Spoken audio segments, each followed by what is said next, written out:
হযরত আবু হুরায়রা রাদিয়াল্লাহু তাআলা আনহু থেকে বর্ণিত, তিনি বলেন, রাসূলুল্লাহ সাল্লাল্লাহু আলাইহি ওয়াসাল্লাম ইরশাদ করেছেন, ততক্ষণ পর্যন্ত কিয়ামত সংগঠিত হবে না যতক্ষণ না মুসলমান ইহুদিদের বিরুদ্ধে যুদ্ধ না করবে এবং সেখানে মুসলমানরা ইহুদিদেরকে হত্যা করবে।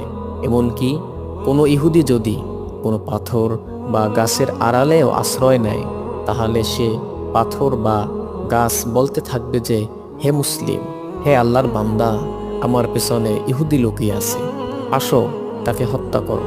তিনি বললেন, তবে গারকাদ নামক গাছ তা বলবে না, কেননা এটা ইহুদিদের পক্ষাবলম্বকারী গাছ। অন্য একটি হাদিসে রাসূলুল্লাহ সাল্লাল্লাহু আলাইহি ওয়াসাল্লাম বলেন, আমার উম্মতের মধ্যে দুটি দলকে আল্লাহ জাহান্নামের আগুন থেকে রক্ষা করবেন। তাদের একটি দল হলো যারা হিন্দুস্তানের বিরুদ্ধে লড়াই